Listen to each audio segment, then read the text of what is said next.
আসসালামু আলাইকুম রহমতুল্লাহি ওয়া বারাকাতুহু।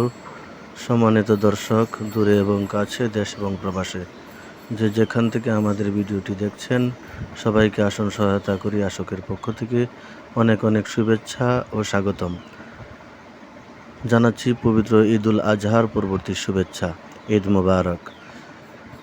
সম্মানিত দর্শক, আমরা বরাবরের মতো এবারও আশকের উদ্দেশ্যে খাসি কুরবানির চিন্তা করেছিলাম। তারই ধারাবাহিকতায় আমরা বাজার থেকে 3টি খাসি ক্রয় করে নিয়ে আসি, যার মানি রিসিপ্টটি প্রথমেই প্রদর্শন করা হয়েছে। খাসি 3টিকে ক্রয় করার পর আমরা এগুলোকে 2 দিন লালন পালন করি এবং সর্বশেষ কুরবানির দিন খাসিগুলোকে কুরবানি দিয়ে তার গোশত গরিবদের মধ্যে বন্টন করার উদ্যোগ হাতে নেই। যাই হোক, আপনারা প্রথম ভিডিওতে দেখতে পেয়েছেন আমাদের খাসিগুলো। এই ভিডিওতে আমরা আপনাদেরকে দেখাইতে চাই যে আমরা আসলে খাসি জবাই করে কিভাবে গরিবদের মাঝে, অসহায়দের মাঝে বন্টন করে দিয়েছি। এইগুলো প্রত্যেকটি প্যাকেট করেছি আমরা 880 গ্রাম থেকে 890 গ্রাম পর্যন্ত। 20টির মতো প্যাকেট করেছি গরিবদের মধ্যে বিতরণ করে দেওয়ার জন্য, এবং 2টি খাসির ভুঁড়ি এবং মাথা 2টি গরিব অসহায় পরিবারকে দিয়ে দিয়েছি। বাকি গোশতগুলো নিয়ে আমরা বিকালের দিকে বের হয়ে যাই ঈদের দিন, এবং বিভিন্ন ধরনের গরিব অসহায় এর হাতে আমরা গোশতগুলো তুলে দিই।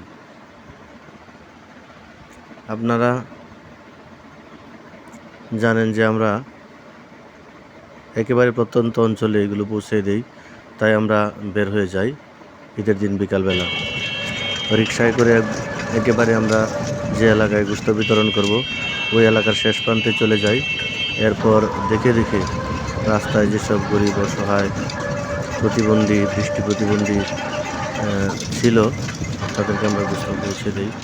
আপনারা দেখবেন যে আমরা একজন প্রতিবন্ধী ভাইয়ের হাতে গোশত তুলে দিয়েছি বৃদ্ধ বয়স্ক মহিলার হাতে গোশত তুলে দিয়েছি, একদম জরাজীর্ণ কাপড় পরিহিত এক বৃদ্ধের হাতে। এবং আমরা এক ভাইয়ের মাধ্যমে কয়েকটি বাসায় গোশত পৌঁছে দিই। তার মধ্যে একজন ছিল অন্ধ। সেই অন্ধ ব্যক্তির বাসায় আমরা আমাদের এই কুরবানির গোশত তুলে দিই।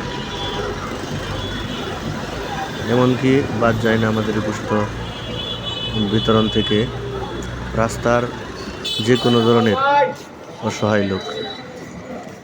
আমরা কিছু শ্রমজীবী মানুষের হাতেও আমাদের গোশত তুলে দিয়েছি।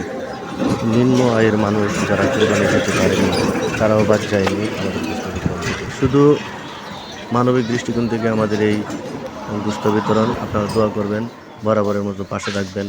যারা এই গোশত বিতরণে আমাদের পাশে ছিলেন তাদেরকে অনেক ধন্যবাদ জানাই ওই ভাইদেরকে যারা আমাদের এই কার্যক্রমে অংশগ্রহণ করেছেন। বিশেষ করে মফিজুল্লাহ ভাই একটি খাসি কুরবানি দিয়েছেন, তার গোশত আমরা বিতরণ করেছি। আর একটি আশকের উদ্যোগে যেন খাসি বিতরণ করেছি। আমরা 20 থেকে 22টি ফ্যামিলির মধ্যে গোশত বিতরণ করেছি। আল্লাহ পাক রব্বুল আলামিন আমাদের এই কাজকে কবুল করুন, আপনাদের দানকে কবুল করুন। আমাদের জন্য সবাই দোয়া করবেন, আপনাদের জন্য দোয়া রইল। পবিত্র ঈদুল আজহা আমাদের মাঝখান থেকে গত হয়ে গেছে। এই ঈদের যে সহমর্মিতা, পারস্পরিক একজন আরেকজনের সাথে যোগাযোগ, এর মাধ্যমে যে আমাদের প্রচেষ্টা, সকল প্রচেষ্টায় আল্লাহ পাক রব্বুল আলামিন যেন কবুল করেন এই প্রত্যাশা করে আজকের ভিডিও এখানে শেষ করছি। আসসালামু আলাইকুম।